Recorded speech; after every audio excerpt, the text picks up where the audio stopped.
그런데 여러분이 책을 읽다 보면 이게 맞나 싶을 때가 있었을 겁니다. 그런 게 언제냐면 이 A란 책과 이 B란 책이 주제는 같은데 땡땡땡 어떻게 하라 라는 방법이 다를 때 이런 생각이 들 겁니다. 이런 상황을 접하게 되면 도대체 누구 말이 맞는 거야? 라는 생각이 들 수밖에 없는데요. 이럴 때는 누구의 말이 맞을까요? 여러분은 책을 왜 읽나요? 아마 자신의 경험이 부족하다고 생각해서 또는 더 똑똑한 사람이 되고 싶어서 부족한 부분을 채우려고 읽을 겁니다. 물론 다른 이유도 있겠지만요. 저도 같은 이유로 2004년 4월 13일부터 지금까지 책을 읽고 있는데요. 이 이미지는 알라딘 사이트에서 제가 처음 책을 구매했던 그 당시의 자료입니다. 그런데 여러분이 책을 읽다 보면 이게 맞나 싶을 때가 있었을 겁니다. 그런 게 언제냐면 이 A란 책과 이 B란 책이 주제는 같은데 땡땡땡 어떻게 하라 라는 방법이 다를 때 이런 생각이 들 겁니다. 이런 상황을 접하게 되면 도대체 누구 말이 맞는 거야? 라는 생각이 들 수밖에 없는데요. 이럴 때는 누구의 말이 맞을까요? 여러분들이 이런 고민을 왜 하게 되냐면 책을 쓴 사람들은 대부분 경험이 풍부하고 똑똑하기까지 한 사람들이겠죠. 그쵸? 물론 그 작가들은 부인할 겁니다. 아니라고. 평범한 사람이라고. 그래도 저는 거짓말이라고 생각해요. 여튼 책까지 낸 사람들은 권위가 있는 사람들이거든요. 그런데 이런 사람들이 자기 책을 통해서 자기의 생각을 주장을 하는 겁니다. 자기 말이 다 맞다면서. 그러니까 A란 책도 권위가 있고 B란 책도 권위가 있으면 우리 같은 평범한 사람들은 누구 말을 따라야 하냐 이겁니다. 사실 이런 상황은 책에서만 생기는 게 아닙니다. 책이 대표적으로 그럴 뿐이지 유튜브도 그렇고 블로그도 그렇고 TV, 강의 등 우리에게 조언해주는 사람들이 있잖아요. 네, 그 사람들이 주는 정보를 접할 때마다 발생하는 일인 거예요. 그렇기 때문에 제가 오늘 말씀드릴 이 포인트, 제가 오늘 주제가 이거거든요. 이 주제를 모르는 상태로 지식과 정보를 과다하게 받아들이면 여러분의 머릿속은 아마 마구 뒤섞인 짬뽕 상태가 될 겁니다. 이렇게 되면 어떻게 되냐면 결국에는 아무런 선택도 못하고 시간만 흘려보내는 거죠. 그리고 이것보다 분명히 더 잘 정리된 그리고 더 나은 정보가 있을 거라는 생각을 하고 그런 것들만 찾아 헤매게 될 겁니다. 저 같은 경우도 잘 되고 싶어서 책을 진짜 많이 읽었거든요. 그러니까 정보들이 막 쓰나미처럼 들어와요. 특히 책을 많이 읽기 시작하면 좋아지는 게 뭐냐면 정보를 받아들일 수 있는 깔때기의 투입구가 엄청 넓어집니다. 처음에는 이 정도밖에 안 되거든요. 그런데 책을 읽으면 읽을수록 이게 점점 넓어져요. 그러니까 들어오는 정보의 양도 이 쓰나미처럼 많아지겠죠. 그래서 저도 엄청 헷갈렸거든요. 그런데 요즘에 나름 체계를 좀 잡게 된 것 같습니다. 21년 동안 방법을 찾아 헤매느라고 손해라면 손해라고 할 수 있겠지만 어찌 됐든 간에 연락에 삽질을 해왔던 경험 덕분이겠죠. 이걸 생각하면 마냥 실패가 나쁜 것만은 아닌 건 맞습니다.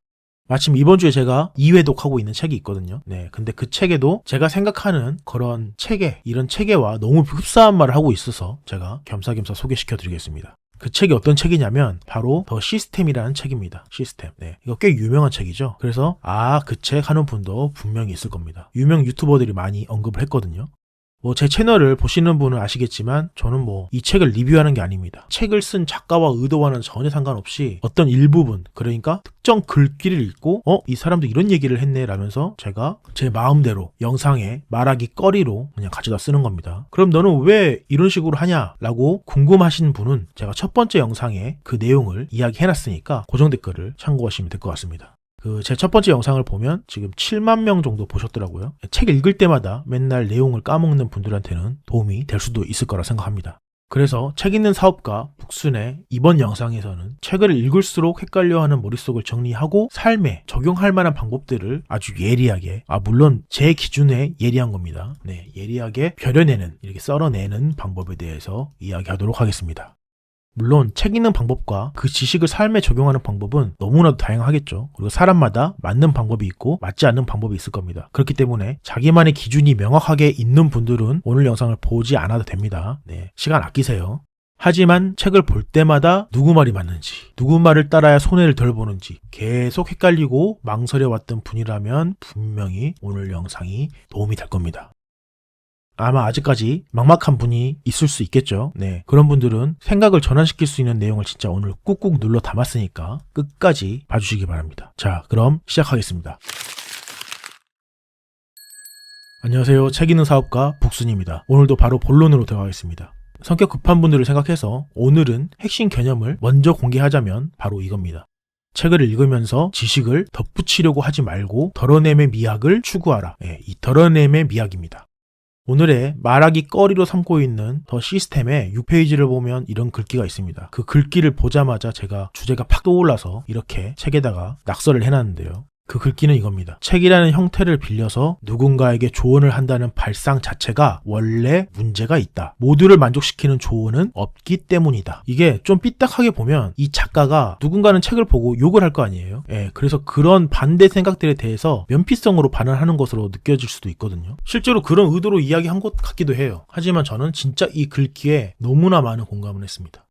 그래서 만약 여러분이 이 글귀만 보고 나서 오늘 영상 무슨 말을 할 것 같은지 뻔하다 라는 생각이 든다면 그냥 나가주시면 될 것 같고요. 하지만 제가 생각했을 때는 그만큼 책을 읽을 때 진짜 중요한 부분이라고 생각을 하거든요. 그러니까 여태까지 영상들을 보고 저 북순에 대한 신뢰가 조금이라도 있는 분들은 조금만 더 참고 영상 끝까지 봐주셨으면 좋겠습니다. 분명 도움이 되실 거예요. 여러분, 책은 진리를 담고 있을까요? 진짜요? 아까 말씀드렸다시피 비슷한 주제를 다루는 두 개의 책이 있다고 했을 때 A란 책이 있고 B란 책이 있습니다. 서로의 주장은 달라요. 그러면 A와 B의 책을 읽은 사람들이 있을 때 누구는 A가 맞다고 합니다. 근데 또 다른 누구는 B가 맞다고 합니다. 그런데 이 두 책을 모두 읽어본 다른 사람은 A랑 B를 섞은 게 맞다라고 합니다. 그런데 또 다른 사람은 아니다, 다 틀렸다, C가 맞다라고 하면서 다른 책을 추천해 줍니다. 이런 경우의 수가 엄청나게 많겠죠. 그렇죠? 이쯤 되면 이런 생각이 자연스럽게 듭니다. 아이씨, 누구 말이 맞는 거야? 그런데 이런 논의들을 하는 것 자체가 제 생각에는 그 사람들의 무의식 속에 책은 진리다라는 정의가 콕 하고 박혀 있어서 그런 거라고 생각합니다. 우리는 전형적인 주입식 교육을 받아왔잖아요. 그런데 조금만 자세히 생각해 보면 책에 진리가 담겨 있다는 건 말이 안 됩니다. 왜냐면 책은 상품이니까요. 여러분, 책 공짜로 받아서 읽어본 적 있나요? 책은 돈 주고 사야 되는 거거든요. 교과서는요. 요즘은 어떤지 모르겠지만 저 어렸을 때는 교과서 다 돈 주고 샀거든요. 그러니까 자본주의의 시각으로 보자면 책이란 건 정보를 담아서 판매하는 상품일 뿐인 거예요. 그러니까 진리가 아니죠, 당연히. 돈 받고 파는 상품에 어떤 진리가 담겨 있습니까? 그러니까 그 누구의 주장이 진리가 되는 경우는 저는 없다고 보거든요. 과학자들도 모든 현상을 봤을 때 이거는 0%다 라거나 이건 100%다 라고 얘기하는 경우가 없다고 해요. 그만큼 진리가 된다라는 건 엄청나게 어렵다는 이야기랑 같습니다. 다만 많은 사람들이 동의하고 공감하는 그런 보편적인 진실은 있겠죠. 하지만 우리가 지금 시대에 보편적인 진리다라고 생각하는 것들은 언제든 변할 수 있습니다. 왜냐하면 시대가 바뀌거나 새로운 증거가 나와서 가설을 증명하는 그런 결과물이 나온다면 그때는 맞고 지금은 틀리다가 되는 거죠. 그 아프니까 청춘이다 이런 것도 있잖아요. 그 책이 나왔을 시절에는 맞는 이야기일 수 있겠지만 요즘 시대에는 그런 제목을 보고 비웃죠, 사람들이. 그래서 책은 작가의 주장을 담은 상품이 된다라고 제가 말씀드리는 겁니다. 그런데 책이라는 게 진짜 무서운 게 뭐냐면 책을 읽는 사람의 사고 체계를 지배해버릴 확률이 높다라는 겁니다. 지배하는 거예요, 지배. 그러니까 왜냐하면 이게 작가의 의도가 책에 담겨있기 때문이에요. 그럼 작가가 어떤 의도로 책을 내는지 한번 생각해 봐야겠죠. 당연히 작가는 독자들이 책을 읽고 내 생각에 동조하길 원합니다. 이게 좋은 의미로 동조지 결과적으로 자본주의에서 내 생각에 동의하는 사람이 많다라는 건 결국에는 돈을 많이 번다는 이야기랑 같거든요. 그게 어떤 과정으로 거쳐서 그렇게 되는 거냐면 책을 읽고 작가가 가진 생각에 동의하는 사람들이 많아지면 책을 다 읽은 사람들이 칭찬하고 뭐 블로그가 됐든 인스타그램이 됐든 유튜브가 됐든 그리고 지인에게 소개를 하게 되겠죠. 이 지인은 구독자로도 바뀔 수 있습니다. 아니면 팔로우로 바뀔 수도 있고요. 그러면 책은 점점 더 잘 팔릴 겁니다. 혹시 운이 좋으면 TV 방송에도 나갈 수도 있겠죠. 그렇죠? 유재석 씨나 아니면 조세호 씨가 함께 진행하는 유퀴즈 같은 데도 나갈 수도 있고요. 그렇게 나가면 어떻게 될까요? 대박 나는 거죠. 뭐. 돈 걱정할 필요가 있을까요? 아마 그 TV 방송이 나가는 것 하나만으로도 브랜드가 돼서 다른 사람보다 훨씬 더 높은 발판에서 무언가를 시작할 수 있는 계기가 될 겁니다. 그러니까 아니다, 난 순수한 작가다 그런 걸 지향하고 사는 사람도 있겠지만 뭐 90% 이상은 자기의 브랜드 파워가 생기길 원하지 않을까요? 그래서 작가라는 사람들은 독자가 책을 읽는 동안에 자신의 주장에 동조시키기 위해서 정밀하게 장치를 세팅할 겁니다. 그런데 이건 나쁜 게 절대 아닙니다. 자기 상품을 다른 사람한테 많이 팔 수 있게 만드는 건 그만큼 장인정신이 들어간다는 거고 그만큼 자기의 생각을 믿는다는 얘기이기 때문에 절대 나쁜 건 아닙니다. 하지만 결과론적으로는 이런 정밀한 장치가 상품에 그리고 마케팅에 세팅이 돼 있다는 거죠. 이건 뭐랑 같냐면 연극 무대를 세팅하는 거랑 비슷하다라는 겁니다. 연극은 어떻게 하죠? 각본을 쓰죠. 그리고 배우를 분장을 시키고 적절한 의상을 입힙니다. 그 다음에 무대 위에는 디테일을 살린 적절한 구조물을 설치하죠. 이게 왜 하는 거죠? 리얼리티를 살리기 위해서예요. 어떤 리얼리티? 스토리의 리얼리티. 그래야 관객이 몰입을 깊게 하기 때문입니다. 여기서 끝나는 게 아니죠. 극이 시작하면 불을 끕니다, 심지어. 그러면 사람들이 현실과 연극 세계 사이에서 단절됩니다. 그때 깜깜해진 공간 안에서 밝은 조명을 켜죠. 무대에만. 그러면 사람들이 무대에 시선이 쏠리죠. 집중이 된다는 얘기예요. 몰입이 되고. 근데 거기서 끝나나요? 아닙니다. 스토리의 클라이막스가 되면 모든 불을 끄고 핀포인트를 박습니다. 주인공의 독백에. 이러면 관객들, 아니 책을 읽는 독자는 작가가 짜놓은 판에 몰입을 하게 될까요? 안 하게 될까요? 생각해 봐야 되는 겁니다. 작가는 책을 쓰느라 엄청나게 시간과 에너지를 많이 투자하죠. 그쵸? 영혼을 갈아 넣는다고 하잖아요. 그런데 책이 그냥 나오는 건 아니죠. 출판사라는 존재가 있습니다. 출판사는 말 그대로 이 책이 많이 나가느냐 나가지 않느냐에 따라서 어느 정도 회사의 매출에 직격탄을 맞는 존재거든요. 그럼 무조건 성공을 시켜야 된다라는 당위성이 생긴단 말이에요. 그래서 이 작가와 출판사가 콤비로 맞붙은 이 구조에서 이 사람들이 책을 대충 냈을까요? 당연히 아닌 겁니다. 이 책에 들어있는 주장을 관철시키기 위해서 아주 다양한 요소들을 집어넣었을 거예요. 팩트로 주장을 보강하고 실감나는 내쉬로 구체적으로 사람들 머리에 침투할 수 있게 세팅했을 겁니다. 그리고 요즘 실용서 같은 것들은 행동심리학적인 요소도 많이 집어넣거든요. 이 심리학적인 요소. 그런데 여러분은 책을 읽으면서 비판적인 사고를 하는 편인가요? 가끔 그런 사람들이 있죠. 투더리 스머프처럼 어떤 얘기 들으면 근데 이게 맞나? 이렇게 맞나? 라고 생각하는 사람들. 그런데 아마 거의 대부분은 그렇구나. 맞네. 왜냐면 작가들이 틀린 말을 하는 건 아니에요. 하나의 상황을 보더라도 관점에 따라서 여러 가지 해석이 나올 수 있잖아요. 근데 그 해석이 다 틀린가요? 아닙니다. 거의 대부분은 합리적입니다. 그렇기 때문에 작가가 세팅한 이 책이란 스테이지에서 벗어나기란 쉽지 않은 일이라는 겁니다. 제가 책과는 전혀 관련 없는 얘기를 하지만 그래도 이 영상에 물꼬를 터준 건 더 시스템의 6페이지에 있는 글귀였거든요. 아직 그 글귀를 읽지 않으셨겠죠? 그 글귀를 다시 한번 말씀을 드릴게요. 책이란 형태를 빌려서 누군가에게 조언을 한다는 발상 자체가 원래 문제가 있다. 모두를 만족시키는 조언은 없기 때문이다. 이 저자의 생각에 100% 동의한다고 앞서 말씀드렸죠. 그런데 책을 읽기 전에 이 책 말고 어떠한 책이든 책이란 걸 읽기 전에 이런 인식이 머릿속에 깔려있지가 않으면 남의 생각을 내 생각인 것처럼 착각하게 되는 경우가 많더라고요. 그러니까 책을 읽고 나서 저자가 내 머리에 주입시킨 주장이 내 생각인 것처럼 착각하게 된다라는 겁니다. 이렇게 착각하면 어떤 상황이 생기냐면요. 내가 어떤 행동을 해야 될 때 선뜻 선택하지 못하는 경우가 있어요. 특히 읽은 지 얼마 안 된 책의 내용이 머리에 떠오를 때가 있습니다. 이 상황에서 A라는 책에서는 이렇게 하라고 했던 것 같은데 라는 생각이 나서 그래요. 자기 생각이 아닌 거죠. 저자의 생각인 거죠. 그러니까 선택지가 있을 때 어떤 선택을 하더라도 좀 찝찝한 겁니다. 생각에 제한이 걸린다는 거예요. 그러니까 어떤 책의 저자가 의도했든 의도하지 않았든 간에 우리는 프레이밍 된다는 겁니다. 사고의 감옥에 갇혀버리는 거예요. 이 프레이밍이라는 건 정치인들이 많이 쓰는 기술이거든요. 챗GPT한테 물어보니까 이렇게 복잡하게 얘기를 해주긴 하는데 쉽게 말하면 내 편, 네 편 가르는 겁니다. 천군, 백군. 너무 옛날 사람인가요? 여튼 흑백을 가리는 거예요. 이러면 어떻게 될까요? 극좌로 가고 극우로 갑니다. 극상으로 가고 극하로 가죠. 생각이 경직되고 편협해지고 나아가서는 생각을 안 하게 됩니다. 그러니까 이게 뭐랑 비슷하냐면요. 옛날에 서커스나 무거운 물건 날릴 때 코끼리를 많이 부려먹었다고 해요. 그럼 당연히 코끼리를 조련해야겠죠. 사람들 말 듣게. 그때 어떤 방법들을 썼냐면 이 아기 코끼리 때부터 못 도망가게 쇠사슬을 발에 묶어가지고 튼튼한 나무에 이렇게 메워 놓는 거죠. 그러면 코끼리들이 자꾸 어디 가려다가 턱턱 걸릴 거 아니에요? 그러면 코끼리들이 자연스럽게 안다는 겁니다. 내가 몸부림쳐도 소용이 없구나. 이걸 조금씩 인식을 한다는 거예요. 그럼 이렇게 계속 코끼리가 커가면 어른이 됐을 때 어떻게 될까요? 훨씬 얇은 밧줄이나 말뚝에 매놔도 그냥 가만히 있게 됩니다. 이거 보면 아주 얇은 줄이죠. 코끼리한테는 말도 안 되는 줄, 힘 주면 끊어질 것 같은. 그런데 가만히 있는다는 겁니다. 가만히.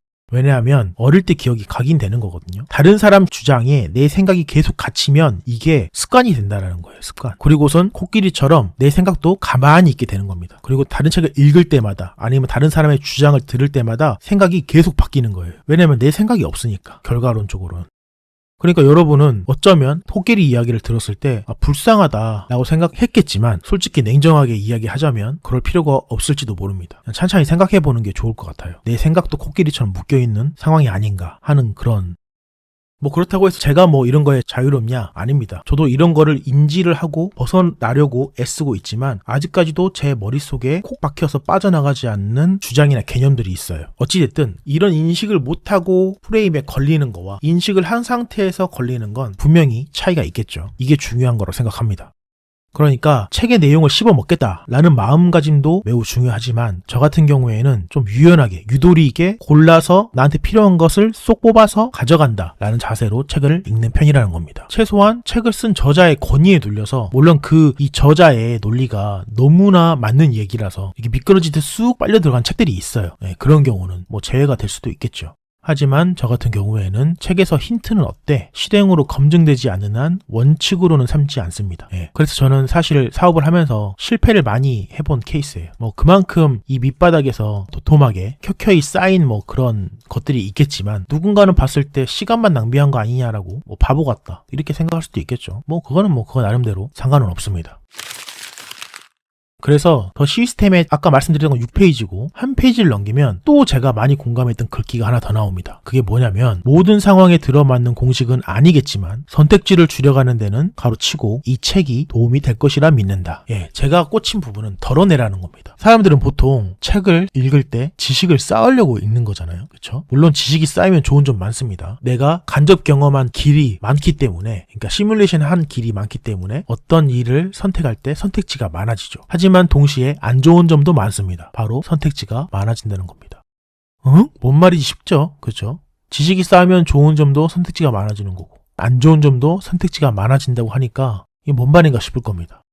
그러니까 제가 하고 싶은 말은 이거예요. 이 책을 많이 읽으면 시야가 점점 넓어지잖아요. 특정 주제에 대해서는 책 안에 생각이 갇힐 수도 있겠지만 어쨌든 이 책이 하나의 지식이라고 한다면 책을 많이 읽으면 읽을수록 이 지식의 총량이 많아지기 때문에 시야가 넓어진다는 겁니다. 그런데 단점은 보통 사람들이 책을 읽고 어떻게 하죠? 그냥 책을 탁 덮죠. 행동으로 옮기진 않아요. 그러니까 이 책을 읽고 나서 뭘 어떻게 해야 할지 헷갈리기만 한다라는 의미입니다. 선택지가 많다라는 것. 그래서 보통은 어떻게 생각하냐면 이렇게 생각하기 쉽죠.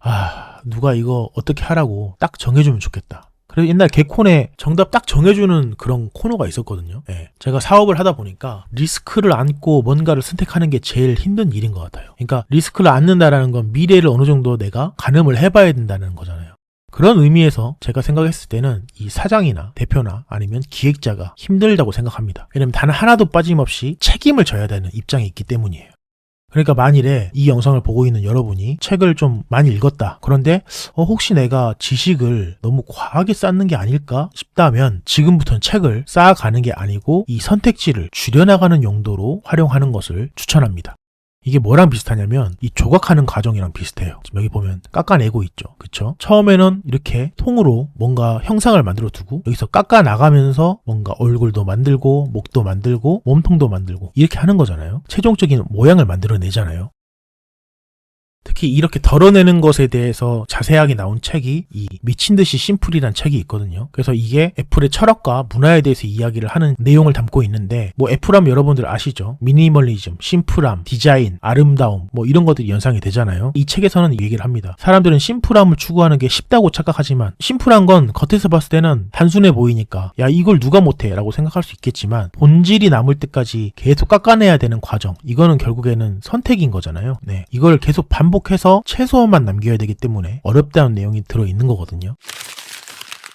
그럼 어떤 기준으로 깎아내야 하는 건데 이것에 대한 대답은 더 시스템의 11페이지에 나옵니다. 나도 당신에게 만능 성공 공식을 제공할 수 있으면 좋겠다. 하지만 알다시피 삶이란 게 그렇게 굴러가지 않는다. 내가 할 수 있는 일은 당신이 고수하는 방식과 비교 가능한 모델을 제시하는 것뿐이다. 판단은 오로지 당신 몫이다. 만약 내가 하는 말이 헛소리에 불과하다고 느껴진다면 당신의 그 느낌을 믿는 게 낫다. 저는 이 말이 책을 쓰는 작가의 입장에서 면피성도 되지만 솔직한 표현이지 않을까라는 생각이 들거든요. 그렇다면 저는 어떤 걸 기준으로 의사결정의 선택지를 줄여나가고 있을까요? 사실 사업을 하거나 물론 사업뿐만이 아니죠. 관심사가 있으면 비슷한 주제를 다루는 책들을 많이 읽게 됩니다. 제 와이프 같은 경우에는 요즘에 마음챙김이라는 주제를 많이 읽고 있거든요. 남편 사업이 더 잘 되면 이런 책도 읽을 필요 없겠지만 어쨌든 이런 책을 많이 읽어요. 그래서 둘이 책에 대해서 이야기를 가끔 나누곤 하는데 책을 읽다 보면 이런 경우가 생깁니다. 이 내용은 저번에 어떤 책에서 비슷한 이야기를 했던 것 같은데 라거나 이 예시가 되게 익숙하다 라고 느껴질 수도 있고 저번에 읽었던 그 책에서 있던 내용을 그대로 인용했네 라고 느껴지는 부분도 있을 겁니다. 저는 많은 책에서 이렇게 중복적으로 활용되는 예시나 주장들은 많은 사람들이 공유하는 진실에 가깝다라고 생각하거든요. 물론 다수가 동의하는 게 반드시 맞는 말이라고는 할 수는 없습니다. 그래도 인용은 특히 중요한 포인트가 된다고 생각합니다. 검색 세계를 독점하다시피 하고 있는 구글에서도 이 검색 알고리즘이 있잖아요. 네, 여기서 점수를 많이 주는 게 이 특정 A라는 콘텐츠가 어떤 수많은 웹사이트에 인용이 많이 돼 있냐, 그러니까 이 백링크가 많이 들어가느냐에 따라서 이 A란 콘텐츠의 신뢰도 점수를 많이 주고, 그러면 검색 결과를 상위 노출시켜주는 결과를 안겨주거든요. 그러니까 한마디로 많은 사람들한테 인용되는 시간장 같은 콘텐츠는 믿어도 된다라고 생각하는 겁니다. 그럼 이렇게 인용이 많이 되는 경우 말고는 뭐 의견이 갈리는 경우도 있을 수 있잖아요. 이럴 때는 어떻게 하면 좋을까요?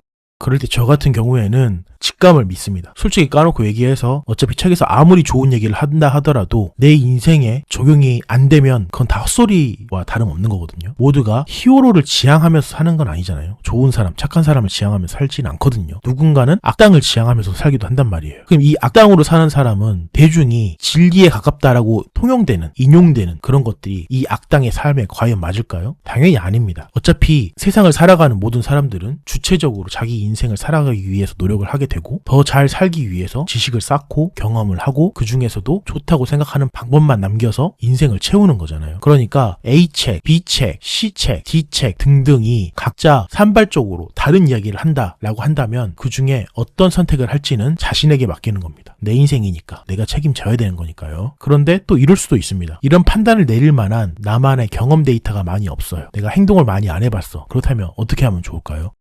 그럴 때는 방법이 크게 없습니다. 그냥 책에서 시키는 대로 찍먹을 해봐야 됩니다. 찍먹. 우선 해보고 내 인생에 맞는지 체크를 해보는 겁니다. 그렇게 하면 시간 낭비 아니냐 이런 얘기를 할 수도 있는데 제 경험을 잠깐 말씀을 드리자면 저는 그전에 귀가 상당히 팔랑거리는 사람이었거든요. 그러다 보니까 행동은 하지 않고 땡땡땡 카더라 통신이라고 있죠. 네, 이런 것만 들으면서 그냥 사람들한테 또 그게 맞는 것이냐, 내가 해본 것 맞냐 얘기를 많이 하고 다녔었거든요. 근데 지금 되돌아보면 진짜 그게 창피한 일이에요. 예, 나 스스로도 확신이 부족한 걸 남들한테 추천을 한 거잖아요. 그러니까 얼마나 창피하겠어요. 이게 나이를 먹으면 먹을수록 부끄러워지더라고요. 그래서 이렇게 찍먹을 해보는 게 저는 가장 좋은 방법이라고 생각하고요. 물론 찍먹에서 끝나는 게 아니고 더 딥하게 들어갈 수 있다면 더 좋은 거겠죠. 그리고 또 하나의 팁을 드리자면 비슷한 관점을 가진 사람들끼리의 네트워크를 만들어서 소통해보면 좋습니다. 가장 좋은 건 내가 같은 관심사를 가지고 있는 네트워크를 만들어서 운영하는 게 제일 좋은 방법일 텐데 사실 내 몸 하나 건사하기도 힘든 세상에서 다른 사람들을 모은다라는 게 쉽지는 않잖아요. 그러니까 결이 비슷한 사람들이 모여있는 곳을 찾아보는 게 아마 더 효율적인 선택이 될 수도 있습니다. 그래서 그런 곳을 찾아서 적극적으로 활동을 해보셔야 합니다. 그러니까 옛날에 저 같은 경우에는 이 어떤 네트워크, 그러니까 커뮤니티에 들어가 있어도 먼발치에서 이렇게 뒷짐만 지고 좀 관망만 했거든요. 그러니까 글 쓰면 읽기만 하고 댓글은 안 달고 저렇게 하는구나 하고 그냥 알맹이만 쏙 빼먹으려 하고, 그런데 그렇게 습득된 지식은 나중에 아무 소용이 없더라고요. 이건 그런 메커니즘이 작동한 것 같아요. 노력이 안 들어가 있으니까 여기에 몰입이 안 되는 거죠. 예, 그냥 그렇게 휘발이 돼버린다는 거예요.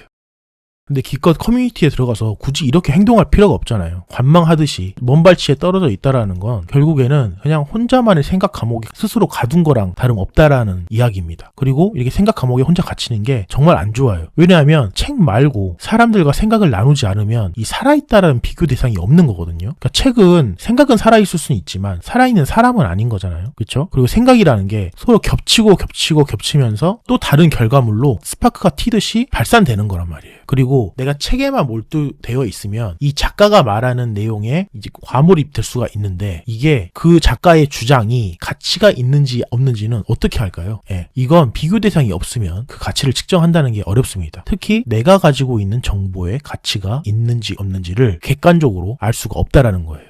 그러니까 만약에 여러분이 활동하고 있는 커뮤니티가 있다면 그곳에서 열심히 활동을 해보시는 걸 권장드립니다. 글도 열심히 쓰시고 댓글로 의견도 나누고요. 제가 이렇게 말하는 것의 일환으로 오늘 영상을 보시고 제가 제안하는 방법에 동의하지 않거나 아니면 여러분의 방법이 따로 있다면 댓글로 적어주셨으면 좋겠습니다.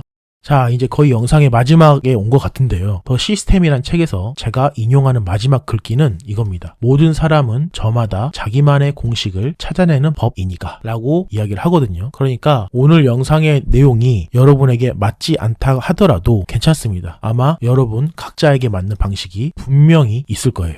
그리고 저도 커뮤니티를 준비하고 있습니다. 비공개 커뮤니티를 준비하고 있고요. 복순에서는 종종 라이브도 하거든요. 뭐 물론 3월 5일쯤에 했던 게 처음이긴 했지만 하니까 재밌더라고요. 그래서 나중에도 또 해보려고 생각하고 있는데, 그때 잠깐 말씀드리긴 했었는데 최대한 저와 결이 비슷한 사람들을 모아서 사업 의견을 주고받는 그런 공간을 만들어 나가려고 합니다. 지금 제가 다른 채널에서 모집 소식을 올렸을 때 벌써 150명이 넘는 분들이 지원을 해주셨거든요. 저는 그 중에서 결이 맞다라고 생각하시는 분들을 선별해서 우선 시범 운영을 하려고 하고 있는 상황이라서, 다음에 만일 북순에서 커뮤니티 모집에 대해서 말씀을 드린다면 유료 커뮤니티가 되지 않을까 싶습니다. 그래서 그때 내용을 보시고 충분히 공감되시면 커뮤니티에 들어와서 활동하셔도 좋을 것 같습니다. 자, 그래서 오늘 영상은 여기까지입니다. 시간 투자하셔가지고 끝까지 들어주셔서 감사드리고요. 도움이 되셨으면 좋겠습니다. 그래서 오늘 영상도 길었으니까 간단하게 정리하자면 어려울 건 없고요. 제가 정리해드리겠습니다. 자, 책은 진리가 아닙니다. 진리를 담고 있지 않아요. 책은 그냥 상품이에요. 어떤 상품? 작가가 자기 주장을 고객에게 관철시키기 위해서 뿌리는 상품입니다. 그럼 상품에는 당연히 판매량을 높이기 위해서 고도의 마케팅 요소들이 스며들어 있을 겁니다.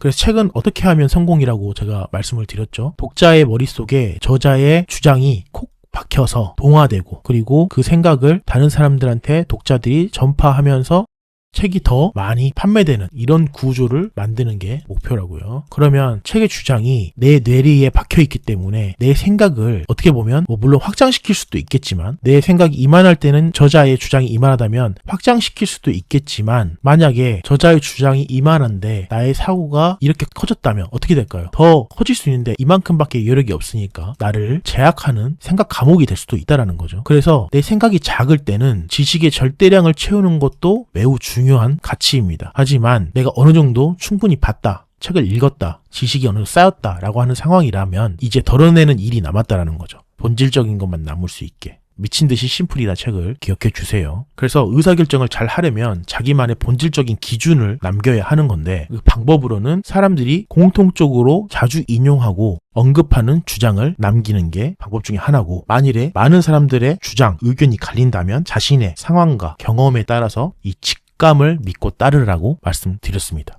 쉽죠? 네. 심지어 제가 영상에서 이야기했던 지금 모든 것들도 결국에는 제 의도가 담긴 주장일 뿐입니다. 그러니까 항상 어떤 정보들을 받아들일 때 곧이곧대로 받아들이지 말고 당신 자신만의 기준을 세워서 필요한 부분은 받아들이고 불필요한 부분은 과감하게 마이너스 해야 된다는 겁니다. 어떻게 보면 지식의 다이어트도 필요한 겁니다. 네. 그래서 오늘 이야기는 여기서 마무리 짓고요. 앞으로도 제가 책을 읽으면서 떠오르는 사업 경험, 또 인사이트 이런 게 있으면 계속 전달하겠습니다. 만약 오늘 영상을 보고 여러분도 생각하는 힘을 키워서 의사결정력을 높이고 싶은 사업가나 아니면 예비 사업가 아니면 그런 마인드를 가지고 있는 분이라면 구독 그리고 알람 신청, 좋아요를 누르시면 감사하겠습니다.